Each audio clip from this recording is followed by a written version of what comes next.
Hoje a gente vai, por mais que eu dei uma denominação de um novo capítulo, né? Tá o fundo aqui para preto. Por mais que eu dê a denominação de um novo capítulo, mas na verdade a gente vai dar continuidade, aula 14. É uma aula bem curtinha, tá vendo? A gente vai dar continuidade a. Por mais que eu chamei de capítulo 5, né? Mas na verdade é a 16 ponto, é o capítulo 16 aí do livro que a gente está, né? Ou seja, vocês vão encontrar isso aqui na 16.2, começando o conteúdo de integral de linha. Por quê? Porque na aula passada a gente falou a respeito dos campos, né? Os campos vetoriais, e esses campos vetoriais, eles tinham eram funções vetoriais, né, que estava, Tatiele, bom dia, que estava definido em um conjunto do R2 e caía também no R2. Por que no R2? Porque a gente tinha funções coordenadas, né? Ou seja, Sandro chegando. Essas funções, eram as funções que a gente chamou de P e Q, né? No caso do R2, era a função P e a função Q, são funções que caíam, cada uma delas caía em R, né? Tanto o P ia do R2 em R e o Q também ia do R2 em R. Então, essas funções P e Q, a gente deu o nome de campos escalares, e aí você pode perguntar, mas qual que é a relação das integrais de linha para esses campos que a gente definiu na aula passada? Então, hoje a gente vai ver porquê dessa terminologia, dessas funções vetoriais. Ramsés chegando. Então, a gente vai poder utilizar essas notações que a gente encontrou, a gente definiu na aula de terça-feira. Então, a gente vai utilizar hoje. Então, essa integral de linha, que é o carro-chefe da aula de hoje, né, que a gente vai definir o que seria uma integral de linha, ela lembra muito a integral lá do curso de cálculo 1. Então, por isso que nessa introdução aqui eu falei para vocês que quando a gente estava lá no curso de cálculo 1, possivelmente vocês não fizeram cálculo 1 comigo, né? Faz um tempo que eu não dou essa disciplina. Eu acho que a última vez foi para engenharia elétrica, talvez, eu não lembro, mas já faz uns 3, 4 anos, eu acho. Como vocês é mais recente do que isso, então possivelmente vocês não foram meus alunos de cálculo 1. Procede isso? Alguém? Acho que não, né? Ninguém fez cálculo 1 comigo, né? Porque todo mundo é mais recente, eu acho. Porque faz tempo que eu dei essa disciplina. Neile e Tati, Ramsés falou. Eu acho que o pessoal da elétrica que entrou junto comigo, eles fizeram cálculo com você, tipo Nicole, Lucas Lisboa. Isso! Acho que foi. Aham. Exatamente. Eu acho que foi a última vez que eu dei cálculo 1. E eu acho que isso faz talvez uns 3 anos, eu acho. Sim, uns 3 anos mesmo. Exatamente, porque depois disso, geralmente Tati Neila que está trabalhando cálculo 1. Então, lá no curso de cálculo 1, trabalhou-se as integrais de dimensão 1, né? Que eram as integrais normais, normais, ó, todas são normais, né? Mas são as mais simples, digamos, definidas no intervalo AB. Então, essas integrais, elas eram definidas no intervalo AB. Agora, a diferença é que eu vou trocar esse intervalo AB. Ou seja, imagine que você tinha um intervalo AB, você tinha uma função aqui normal, uma função y igual a f de x, y igual a f de x, e agora você calculava a integral sobre esse intervalo, né? O x variando de a até b.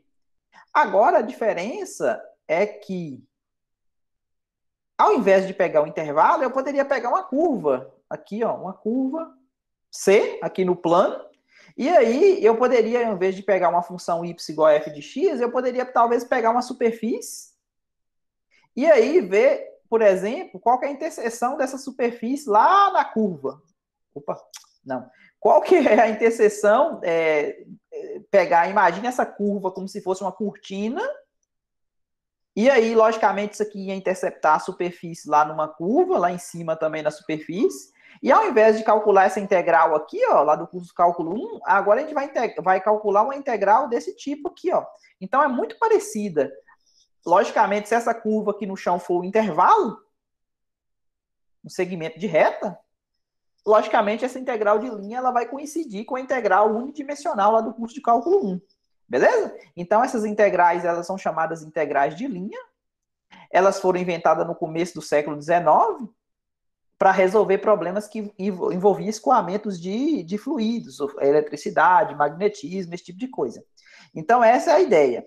E para definir essas integrais de linha, eu vou começar falando para vocês o que, logicamente, a gente vai utilizar a soma de rima, aquela mesma coisa que a gente utilizou para definir integral dupla, como foi também para integral unidimensional no curso de cálculo 1, usava a soma de rima e tal. Mas para isso, eu vou falar a respeito dessa curva. Como que eu vou definir essa curva? Essa curva aqui vai ser dada por essas equações que a gente chama de equações paramétricas. O que significa isso? O que é uma equação paramétrica? Então, o x aqui vai ser uma função que depende de t, ou seja, o xy vai ser as coordenadas da curva em questão. Ou seja, para cada x, esse x vai depender de t, para cada ponto xy, para fazer a curva, eu vou depender de uma variável t. Essa variável t a gente chama de parâmetro, beleza? Então, uma equação vetorial, que eu chamei de r de t, vai ser o quê? Vai ser o x na direção y mais o y na direção j. Deixa eu ver se aqui na frente tem uma figura, eu acredito que tem. Aqui, ó. Só para vocês entenderem o que significa a função vetorial. O que é a minha R? Esse desenho está meio poluído, né? Mas não vamos espantar com o desenho, porque ele, na verdade, é simples. O que ele está fazendo aqui? Ó? Ele está pegando o intervalo AB, tá vendo? De A até B, onde o meu parâmetro T vai estar variando no intervalo de AB. Aqui eu apliquei a minha função R, tá vendo? A minha função R vai pegar um T, para cada T vai associar um ponto do plano. Então, a minha função R, ela vai sair o quê? Do intervalo AB da reta, e a imagem dela vai cair no R2. Por que vai cair no R2? Porque a cada T que eu pego aqui, ó, o meu R de T, a minha imagem, vai ser quem? Vai ser um X de T na direção, tá vendo? Um X de T na direção I, mais um Y de T na direção J. Então, para cada ponto T que você pegou, eu peguei um exemplo aqui, o T1. Então, o T1 vai ser levado no P1. O que é o P1? É a imagem do T1 através da função R. E ele tem coordenada x de T1 e y de T1. Então, para cada TI que você pega, você vai ter o quê? Vai ter um ponto específico, PI. E esse PI vai ter coordenada xi na direção I, y na direção j. Ficou claro o que significa a função vetorial R? Porque essa função vetorial R aqui, ela é muito importante para a gente poder entender o processo. Não preocupe por essa partição que está feita aqui, eu vou explicar mais a respeito dela na página anterior.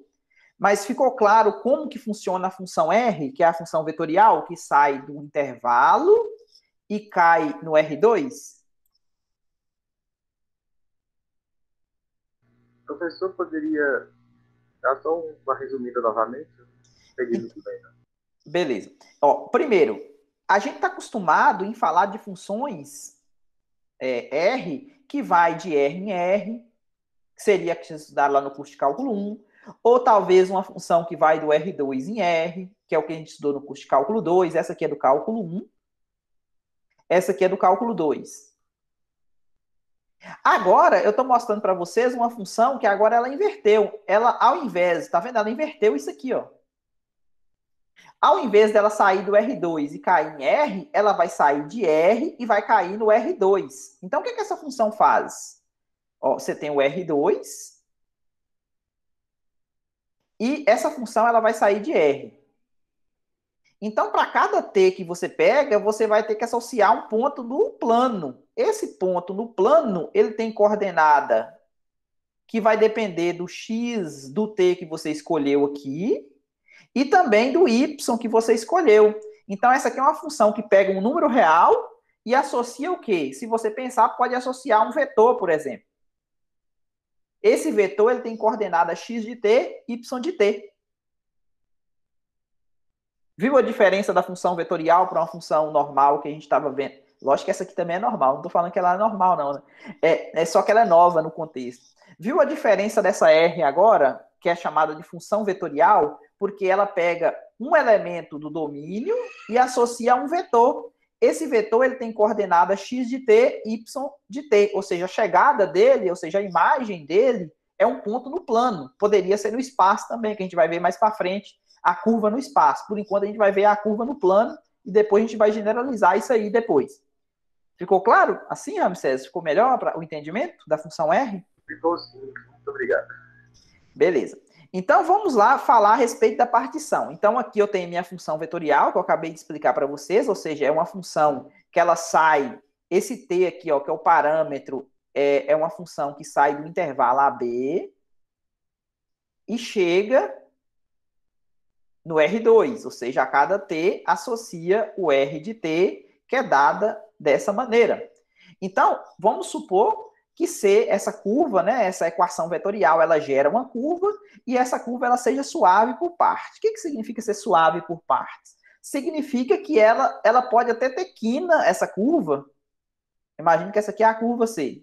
Ela pode até ter umas quinas, né, uns bicos, mas pelo menos nessas partes aqui, ó, entre uma quina e outra, ela seja suave. Ser suave aqui nesse contexto significa que tem derivadas bem definidas, ou seja, tem uma reta tangente bem definida em cada ponto.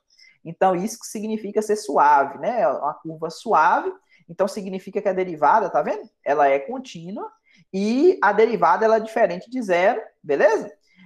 Agora, o que eu vou fazer? Eu vou fazer a partição do intervalo AB. Quando eu faço a partição do intervalo AB, talvez esse desenho aqui tá fazendo para isso para vocês, ó. A partição do intervalo AB. Eu estou pegando o intervalo AB e vou dividir ele em esse ΔT aqui, quem que é? É B menos A dividido por N. Então, cada um desses pedacinhos, cada um desses ΔT aqui, ó, vai dividir o intervalo AB em N pedaços. Que é a mesma ideia lá do curso de cálculo 1 para fazer soma de rima. Então, eu vou ter o quê? Eu vou ter N subintervalos que vai do TI menos 1 até o TI. Tá vendo? TI menos 1, vou ter N pedacinhos desse aqui que eu estou chamando de ΔT. Tá. Então, eu tenho esses pedacinhos, cada um tem esse comprimento aqui, ó, que é o extremo do intervalo menos o outro extremo, dividido por N. E aí, o que acontece? Nós temos que o XI, na verdade, é um X que depende do TI escolhido, e o YI também é um Y que depende do T, igual está mostrando aqui. Por exemplo, se eu escolhi o T1, então aqui eu vou ter o X de T1 e vou ter o Y de T1. Se eu escolher o T, sei lá, o último aqui, o TN, eu vou ter esse PN aqui. Quem que é esse PN? É um X de TN e um Y, a coordenada Y de TN também, né? Para cada T que você escolhe aqui, você vai ter um ponto lá, que é a imagem dele, beleza? Então, eu tenho isso aqui. Agora, ó, para você ver o que é interessante. Cada um desses pontos, eles gera esses PIs aqui, ó. Vocês concordam que vai dividir a curva em N pedacinhos de arcos? Imagina que você começou aqui no T0, sei lá, chamou o A de T0, depois o T1, o T2, o T3, até o TN. Cada um desses pedacinhos aqui, vocês concordam que quando você sai desse... Esse aqui, por exemplo, é o P0, é o primeiro. Esse aqui, suponha que seja a figura eu peguei aqui no T1, né? Mas esse aqui é o T1. O T1 gerou o P1. Vocês concordam que esse primeiro intervalo ΔT aqui, ele vai gerar um comprimento, um pedacinho de comprimento de arco aqui, que vai do P0 até o P1? Ou seja, dividir esse camarada aqui, o intervalo AB, em N pedaços, vocês concordam que eu vou dividir a curva C em N pedacinhos de arcos? Certo. Certo, né? Beleza. Então é o que está falando aqui, ó. Vai dividir o C em N subarcos, cada um com esses comprimentos. ΔS1, ΔS2, ΔSN, que é exatamente, ó. Desse aqui até aqui, ó, do P0 até o P1 é o ΔS1 e tal. Esse último aqui, por exemplo, o ΔSN. Então tem N pedacinhos de subarcos. Tá. Aí você pergunta, mas para que você está fazendo isso, né? Agora, dentro de cada um desses... ó, vou escolher um ponto qualquer. O que é esse camarada aqui, ó? Esse ponto aqui é um ponto qualquer dentro, tá vendo? Entre o intervalo TI menos 1 e TI, eu escolhi um ponto amostral, poderia ser o ponto médio, por exemplo, E a partir desse camarada, eu vou escolher um representante dele lá entre o PI menos 1 e o PI, lembrando que esse PI menos 1 aqui é o correspondente à imagem do TI menos 1, através da função R. Esse PI aqui é a imagem do TI através da função R, e o camarada que está aqui no meio, poderia ser o ponto médio, é um ponto amostral qualquer, ele vai estar no meio do arco também, né? Então, aqui, ó, que está falando, escolhemos um ponto PI no iésimo subarco, e isso corresponde a escolher um ponto arbitrário no intervalo na partição. Veja a figura abaixo, que é exatamente aquela figura que a gente já esmiuçou ela aqui, o significado, anteriormente. Agora, depois que eu fiz essa partição da curva, tá vendo que eu estou caminhando exatamente para fazer o que a gente fazia com a soma de rima lá no curso de cálculo 1? A gente pegava o intervalo AB, fazia a partição dele, pegava a imagem para ser a altura do retângulo, não era? Pegava a imagem da função naquele ponto amostral para ser a altura do retângulo, e depois pegava a área da base, que era os ΔX, multiplicava pelos F dos XI, que eram os pontos amostrais, somava tudo para ter a área. Vou fazer uma coisa semelhante a isso, tá vendo? Eu vou pegar uma função de duas variáveis, cujo domínio D vai ter a curva, ou seja, essa função F, ela vai estar no domínio D aqui, ó, de forma que essa curva S, ó, essa curva C esteja contida em D. Aí eu peguei o gráfico aqui em cima dessa função, tá vendo? E agora eu vou fazer aquela mesma história lá do curso cálculo 1. Só que agora a base dos retângulos vai ser quem? A base dos retângulos vai ser exatamente o quê? Esses pedacinhos de arco aqui, ó. Imagina uma cortina. Eu acho que vai ter até um desenho mais para frente, mas imagine que isso aqui é a borda da cortina no chão, e aí essa cortina vai bater numa superfície, que é o gráfico da função f de xy. Beleza? E aí eu vou estar interessado a integral de linha, por exemplo, no caso que a função f de xy for positiva no D, isso aqui vai dar exatamente a área da cortina, ou seja, uma analogia perfeita com o que a gente tinha lá no curso de cálculo 1. Então aqui, ó, eu vou escolher uma função f de duas variáveis, cujo domínio contém a curva. Nós vamos calcular f nesse ponto amostral, vou multiplicar pelo comprimento de arco. O comprimento de arco aqui vai fazer o papel da área da base, digamos, do retângulo, só que esse retângulo vai ser um pouco curvado, né? Imagina uma cortina. Então, o retângulo agora, se fosse segmento de reta, ia ser um retângulo no plano. Esse retângulo ia estar contido em um único plano, né? Mas nesse caso aqui, como o ΔS ele pode ser curvado, então significa que esse ΔS aqui ele pode ser curvado, então significa que o seu retângulo, não sei se dá para perceber a concavidade aqui, esse retângulo ele não vai ser necessariamente estar contido em um plano. Então, quando eu pego isso aqui que faz o papel da altura, esse camarada aqui que faz o papel da área da base, aí ficou boa, né? Não é bem a área da base, aqui não tem área, aqui é como se fosse o comprimento seria a base, né? O ΔSI seria, deixa eu apagar aqui. Então, esse aqui vai fazer o papel da altura vezes o comprimento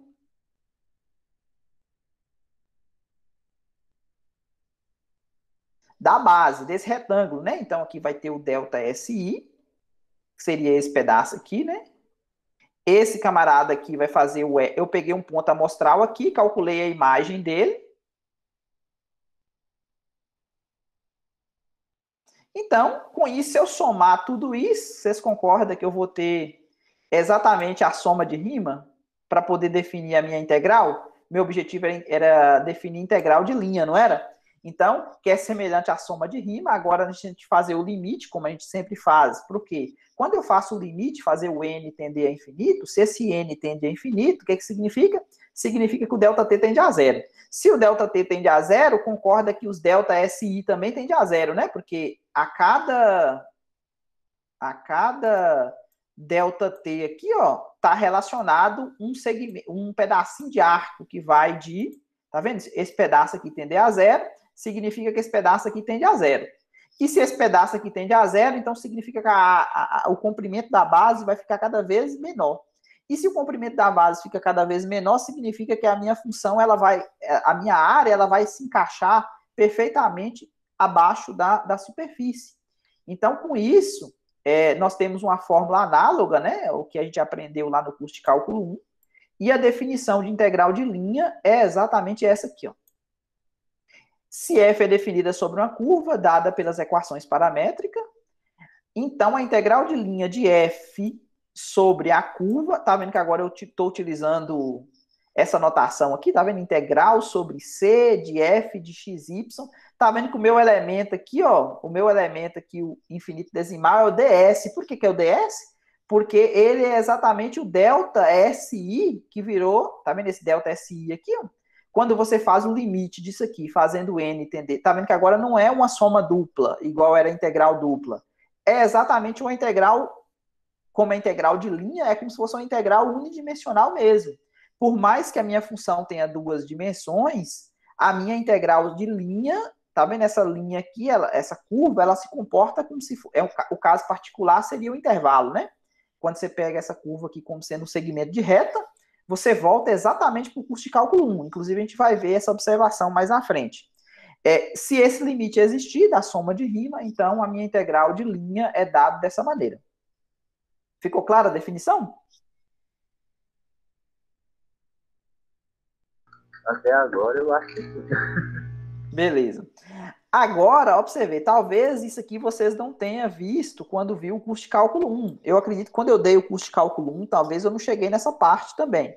Porque isso aqui seria a aplicação de integrais, e nem sempre a gente consegue fazer essas aplicações todas. Uma das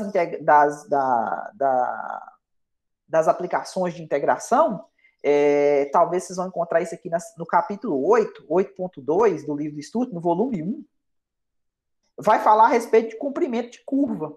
Então, aqui eu tenho uma fórmula, esse L aqui, ele dá exatamente o comprimento de uma curva. Você tem uma curva, tá vendo? Imagina que você tem uma curva C aqui no plano. Ela foi parametrizada do intervalo AB, ou seja, aqui tem uma função vetorial R, né? Que pega cada t e associa aqui o R de t. Esse R de t ele tem coordenada x de t, y de t, né? Normal, isso aqui é uma curva. Como é que eu faço para calcular o comprimento dessa curva? Então, para fazer o comprimento dessa curva, para cada ponto desse aqui, ó, você pega os vetores tangente, o x' e o y'. Para pegar o vetor tangente aqui, ó, o que é o R'? Deixa eu fazer um parênteses aqui para explicar melhor essa parte para vocês. Por que saiu essa fórmula aqui? Que eu não sei se vocês viram essa fórmula no curso de cálculo 1, mas seria alguma coisa desse jeito aqui, ó. Opa, vou fazer um trem mais certinho aqui.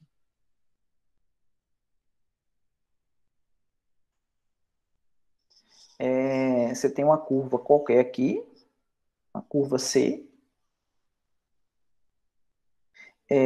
Imagine que você tem um ponto aqui em questão. Esse ponto aqui ele tem coordenada x de t, y de t. Novamente, você tem uma função r que sai do intervalo AB, que a cada t associa esse ponto aqui, r de t. Bom, aqui, lembra que a curva ela é suave? Se ela é suave, então significa que ela admite o quê? Ela admite um vetor tangente. Esse vetor tangente aqui é o r' de t. Né? A minha função é r de t, então o vetor tangente é dado pela derivada no ponto. Só que esse r' de t, quem que é ele? Como a minha função é r de t, ele é x de t na direção i, mais y de t na direção j, então esse r' de t nada mais é do que a derivada, né, na direção i, mais a derivada na direção j. Então eu vou ter um componente, nesse caso aqui o meu vetor tangente ficou ruim. Deixa eu fazer um desenho para ficar um pouquinho melhor aqui, para vocês entenderem. Vou pegar um ponto um pouquinho mais atrás aqui para o desenho ficar melhor. Imagine que esse camarada esteja aqui, o vetor tangente seria esse, o R'. Esse aqui seria o x', o x de t e o y de t. Só para ficar melhor o desenho. Para mostrar para vocês essa componente de onde está saindo. Então aqui eu tenho a minha curva.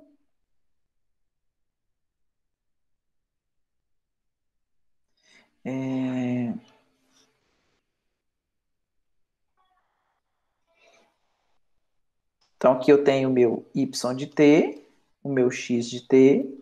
Logicamente, se aqui eu vou ter o meu r', então significa que eu vou ter o quê? Eu vou ter a minha componente x' aqui e o meu y' aqui, ó. Beleza? Esse aqui é o resultante, né? O r' de t é o resultante do x' na direção i mais o y' na direção j. Então, deixa eu dar um zoom aqui. Então, para poder fazer o comprimento de arco, o que está fazendo? Para poder se fazer o comprimento de arco, vocês lembram que lá no curso de cálculo 1, você tinha a função, e aí, o que acontece? Para saber um pedacinho da curva lá no curso de cálculo 1 da função, a ideia era o quê? Era você aproximar esse pedaço de curva aqui pelo segmento de reta. Então, a ideia é, em vez de usar a tangente, usar a secante. E quem que seria a secante nesse caso? Se você utilizar o teorema de Pitágoras, quem que é o R' de t em módulo aqui, ó? Seria exatamente a raiz quadrada, né? Seria a hipotenusa, o R', então seria o x' de t ao quadrado, mais o y' de t ao quadrado. Então, isso aqui é exatamente a hipotenusa. Então, por que dessa fórmula que aparece aqui? Ó? Por que o comprimento de arco é dado por essa fórmula? É exatamente isso, tá vendo? O comprimento de arco é exatamente esse camarada aqui é o x', esse camarada aqui é o y'. Então, como tem uma raiz quadrada, isso aqui, na verdade, é o módulo do R' de t. Então, na verdade, eu estou aproximando um pedacinho da minha curva, daqui até aqui, eu estou aproximando ele pelo... Tá vendo? Eu estou pegando esse pedacinho aqui, logicamente aqui está dando um zoom, né? Eu peguei o pedaço da curva e estou aproximando ele pelo módulo do R' de t. E o R' de t é dado por essa fórmula. Então, quando eu passo o limite e faço o t variar de A até B, eu faço, na verdade, o que eu estou fazendo é pegar o quê? É pegar essa curva toda, né? Quando eu faço o t aqui variar de A até B, eu estou pegando os pontos todos sobre a curva e para cada um desses pedacinhos aqui, eu estou somando o quê? Eu estou somando os comprimentos de arcos e substituindo pela norma, né? Pelo módulo do R'. Então, por isso que ficou essa fórmula aqui do comprimento de arco. Eu não sei se vocês tiveram a chance de, quando fez o curso de cálculo 1, estudar essa parte, entendeu? Por isso que eu fiz esse adendo aqui. Ficou claro a fórmula do comprimento de arco? Ou não? Sim? Pra mim ficou. Beleza. Por que eu vou fazer isso? Porque agora eu vou... Tá vendo esse ds que tá aqui, ó? Esse ds aqui, ele tem exatamente essa fórmula. Porque esse ds, vocês lembram que era um pedacinho, né? Um pedacinho de curva, não era? Então, se é um pedacinho de uma curva parametrizada pela função r, então eu vou utilizar exatamente o x' e o y', a soma deles ao quadrado, para poder substituir esse ds no que vai seguir aqui, né? Então, a argumentação semelhante pode ser usada para mostrar que se f é uma função contínua, então o limite sempre vai existir, ou seja, a integral de linha vai estar bem definida. Bom, aqui, ó, exatamente a fórmula que eu falei para vocês, tá vendo aqui? O que eu fiz aqui? Eu peguei no lugar desse ds aqui, ó. Aqui tá vendo que eu já troquei a curva, já parametrizei, ou seja, no lugar desse x aqui eu troquei por x de t, no lugar do y eu troquei por y de t. Eu sei que o t varia de a até b na minha função r, não é? A minha função r, lembrando que é assim, né? Então o t varia de a até b, o t tá aqui, né? E aqui, ó, esse camarada aqui, ó, é exatamente o ds, que é o comprimento de arco. Tá vendo? Coloquei a fórmula, ficou tudo em função de t. Tá vendo que essa integral aqui, ela é... Por quê? Porque essa minha função f, ela cai em r. Opa! Ela cai em r. Se ela cai em r, isso aqui é um número real, isso aqui é um número real, ou seja, essa integral aqui é exatamente a integral lá do curso de cálculo 1. Só que agora ela está definida sobre uma curva. Ficou claro? Ficou. Beleza. Aí você pergunta, você me falou que eu tinha o quê? Uma curva, e a partir dessa curva ela era parametrizada com a função R, que ia aqui do intervalo AB, tal, contou essa história toda para mim.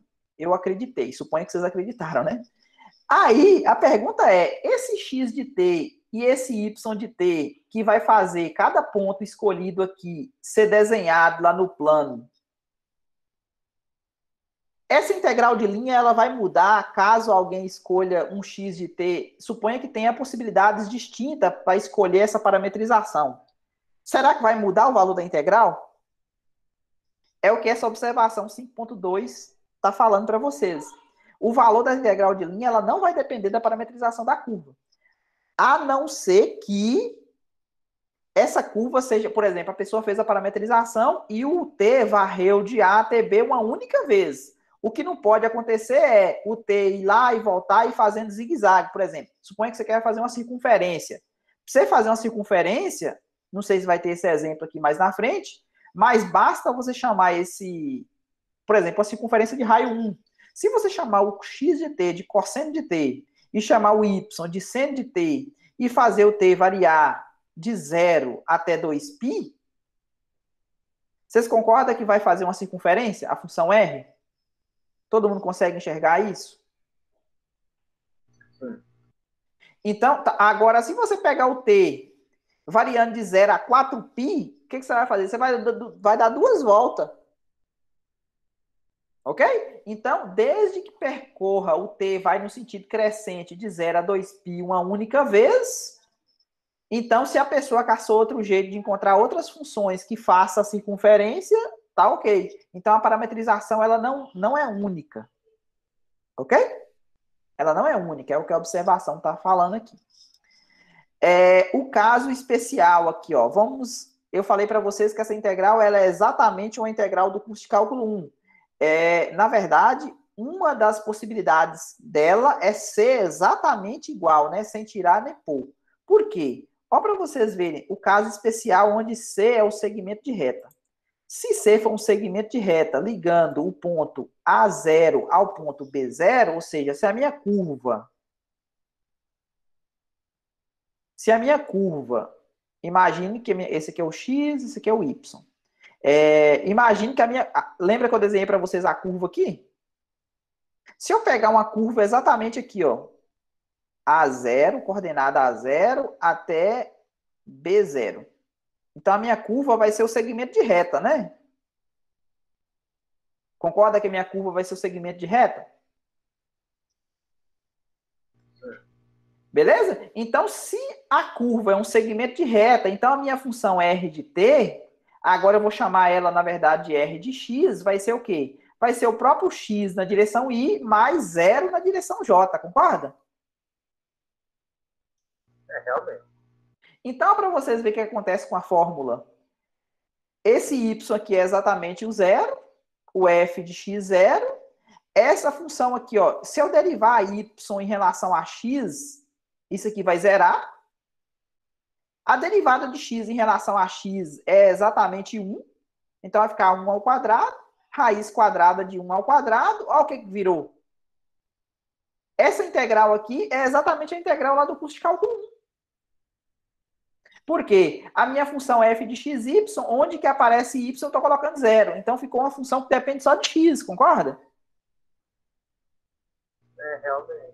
Então, essa integral aqui, o caso particular, onde a curva é um segmento de reta, volta exatamente para nossa velha, coloquei nossa velha conhecida, isso aqui é coisa minha, não é do livro, não. É exatamente a nossa velha conhecida lá do curso de cálculo 1. Ficou claro? Essa aí ficou claríssima. Ficou claro, né? Aqui tem um desenho, que é legal esse desenho aqui, para mostrar para vocês mais uma semelhança da integral de linha para a integral unidimensional do curso de cálculo 1, porque a integral unidimensional do curso de cálculo 1 calculava a área, né, delimitada pelo gráfico da função e o intervalo da reta, né, o intervalo AB, né, que estava no eixo do X. Aqui, para vocês verem a semelhança. Assim como no caso das integrais de uma dimensão, nós podemos interpretar a integral de linha de uma função positiva como área. De fato, se a minha f de xy, a f de xy seria essas alturas aqui, ó. Se a minha f de xy, isso aqui logicamente tem uma superfície, né, aqui em cima, e aí eu interseccionei essa superfície com só a curva que era de meu interesse, né, a curva aqui no chão. Tem uma curva aqui no chão, tá vendo a curva C? Então, quando eu interseccionei, ficou exatamente essa cortina aí, tá vendo? Essa cerca, ou essa cortina. Então, para cada ponto xy, eu vou ter uma altura, tá vendo?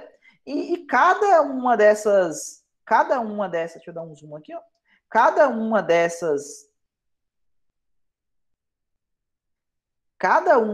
desses pedacinhos aqui, ó, é exatamente os delta SI, né? Os comprimentos de arco. Depois a gente chamou de DS. Então, você pegou esse comprimento de arco aqui, que faria o papel do comprimento da base, pegou um ponto amostral, multiplicou. O ponto amostral aqui é o ponto XY, né? Um Y aqui, X aqui. Peguei a altura dele lá no eixo do Z, multipliquei para achar a área de cada um desses retângulos curvos, né? Esses retângulos podem ser um pouquinho curvos, né? Não tem problema. Por que eles podem ser curvos? Porque a base dele aqui pode não ser um segmento de reta. Mas quando você faz essa coisa muito pequena, quando esse DS aqui ele fica muito pequeno, significa que isso aqui vai ficar cada vez mais estreito, e isso aqui fica cada vez mais estreito, e isso aqui se assemelha ao quê? A uma figura plana. E a gente sabe que a área de uma figura plana basta multiplicar a base vezes a altura. Então, é exatamente o mesmo significado também que a gente tinha lá no curso de cálculo 1. Tranquilo, gente? Podemos fazer uma conta? Um exemplo? É bom. É bom, né? O Thiago não está mais participando das aulas, né? Eu acho que está sumido, tem alguns dias que ele não aparece. Melhor parte. Então, aqui, ó, pediu para calcular a integral de linha sobre uma curva C. Quem é C? C, na verdade, é a metade superior do círculo unitário. Essa aqui é a minha função f de xy. E C é a metade superior. Então, na verdade, C é só essa parte aqui, ó. Vou desenhar aqui para vocês.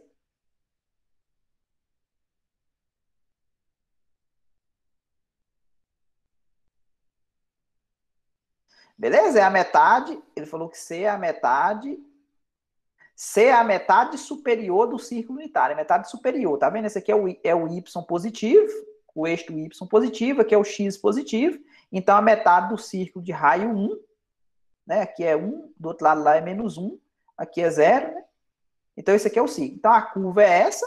Então, o que acontece? Qual que é a cortina que eu estou querendo agora? Eu estou querendo calcular a área desse camarada. Fazer um risquinho aqui mais certinho.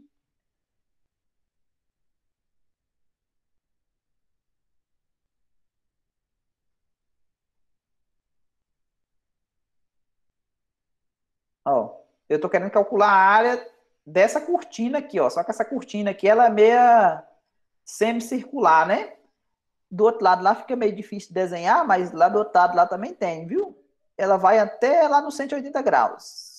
Não sei se deu para vocês perceberem aqui, ó. Até bater lá na imagem. Então, o que eu estou querendo é calcular a área.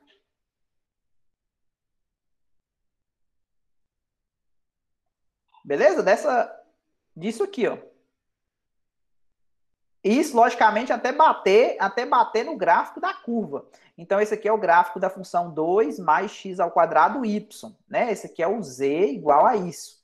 É a minha imagem. Então, tá vendo essa curva preta aqui, ó? Interseção? Essa curva preta aqui, ó, é exatamente a interseção. É onde eu vou bater as alturas, né? Então, essa integral de linha, ela vai calcular exatamente, nesse caso aqui, vai calcular a área dessa cortina, digamos, essa cerca, né, meia curvada. Agora, para poder fazer isso, eu vou precisar parametrizar essa curva C. Como é que eu vou parametrizar essa curva C? Eu vou pegar, como ela vai de 0 até 180, então eu vou pegar o t variando de 0 até π. E para poder fazer a circunferência, eu vou utilizar a minha função vetorial R, dada da seguinte maneira. Eu vou pegar o meu R de t, vou falar que é cosseno de t na direção I, mais seno de t na direção J. Aí você fala assim, mas por que você escolheu isso? Porque eu sei que x ao quadrado mais y ao quadrado é igual a 1. Então, é usual eu chamar o x de cosseno e o y de seno, né? Porque a gente sabe lá da trigonometria, que cosseno ao quadrado mais seno ao quadrado vale 1. E se eu fazer o t variando de 0 a 180, com certeza eu vou desenhar a metade dessa circunferência que eu preciso. Ficou clara a escolha do seno e do cosseno para poder fazer a curva? Ficou.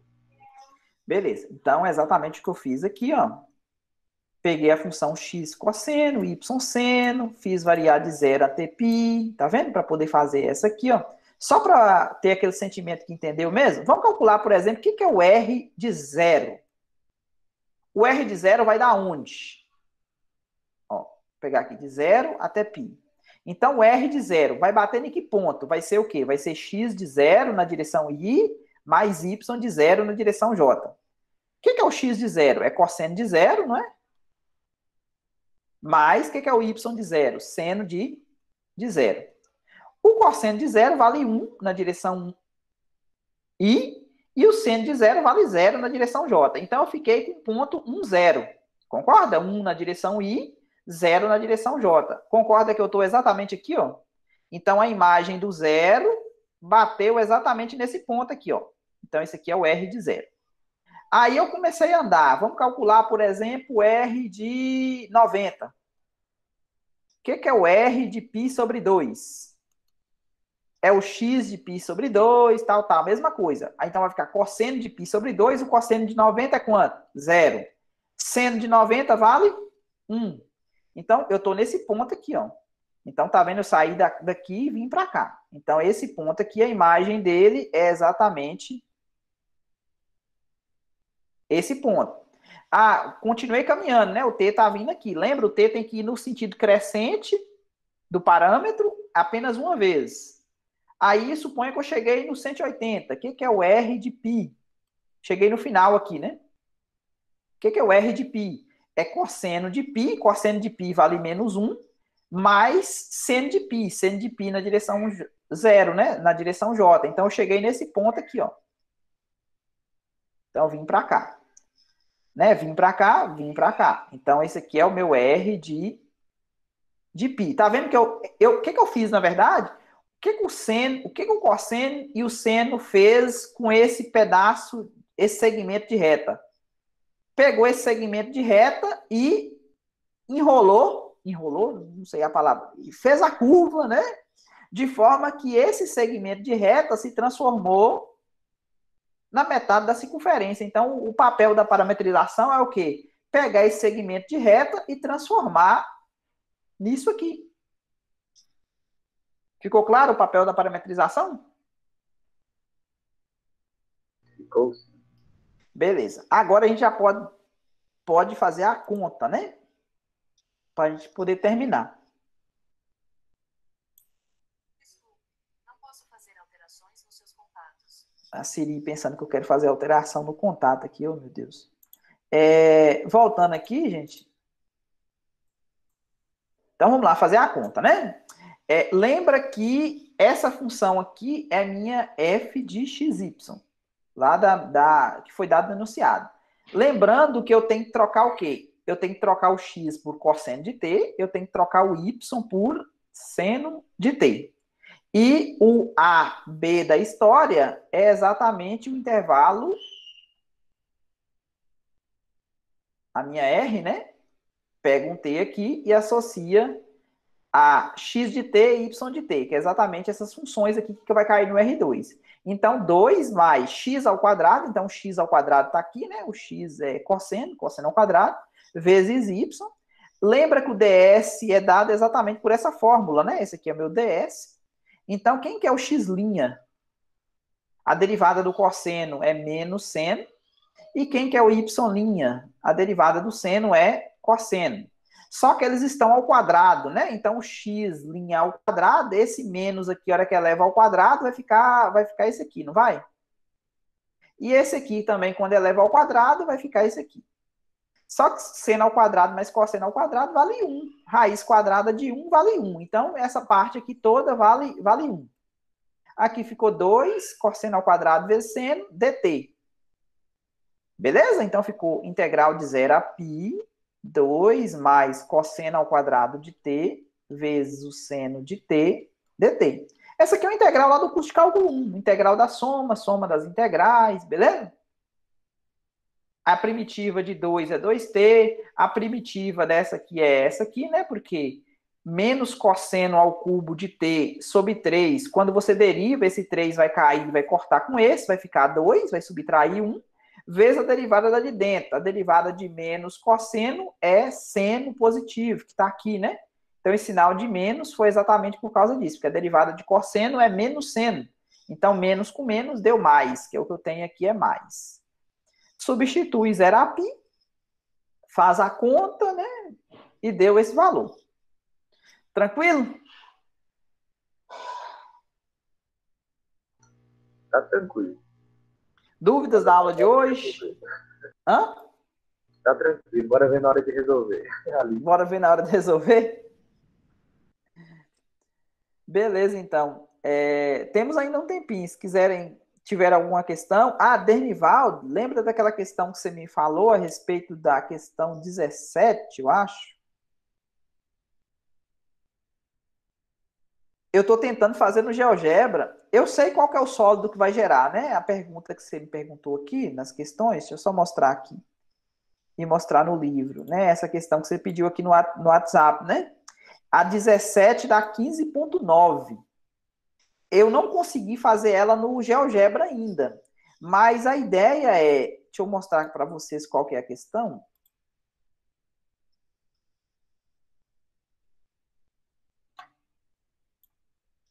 Esse aqui de baixo.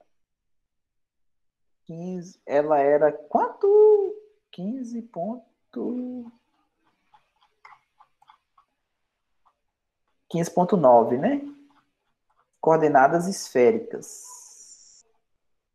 A 17, essa aqui, ó. Então, esboce o sólido cujo volume é dado pela integral. Então, ó, para vocês verem. Só vamos copiar isso aqui.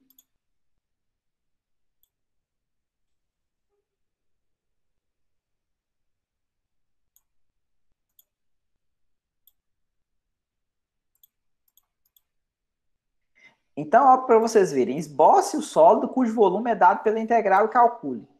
Na verdade, ó, o que você tem aqui? Você tem que o ρ, ele está variando de 0 a 3, é o raio da esfera.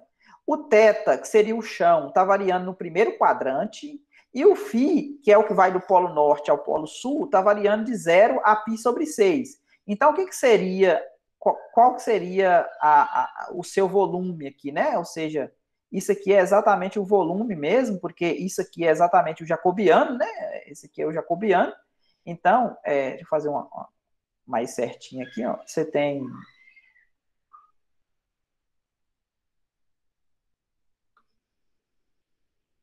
Z, X e Y. Então, para vocês verem, de 0 a 3 é o raio da esfera, 0 a π sobre 2. Então, 0 a π sobre 2. Então, o θ variaria aqui no chão, né, de 0 até π sobre 2. Aqui, π sobre 2 aqui bate no 90. E o φ, ele variaria entre 0 e π sobre 6. Π sobre 6, ó, imagine que aqui, isso aqui seria de 0 a 180, então π sobre 6 estaria mais ou menos π sobre 6, 30 graus, né? 180 dividido por 6, 30. Então estaria mais ou menos aqui, ó. Então esse camarada aqui seria π sobre 6. Então é como se você tivesse uma esfera. Vou tentar desenhar.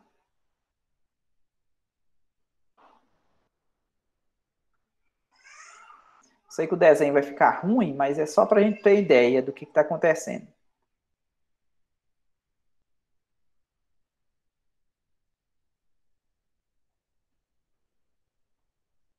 Então, pra você ver, esse aqui é o primeiro. Então, eu ia pegar esse setor aqui todo, né? Porque eu teria que de 0 até 90. Então, eu vou pegar esse aqui todo.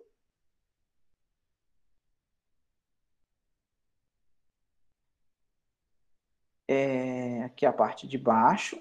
Só que aqui eu teria que pegar o quê? Eu teria que pegar esse camarada todo, mas aí eu teria que pegar uma fatia aqui da esfera, porque o π ele só pode vir de 0 até 60. Então é como se você pegasse só essa parte aqui da esfera, ó.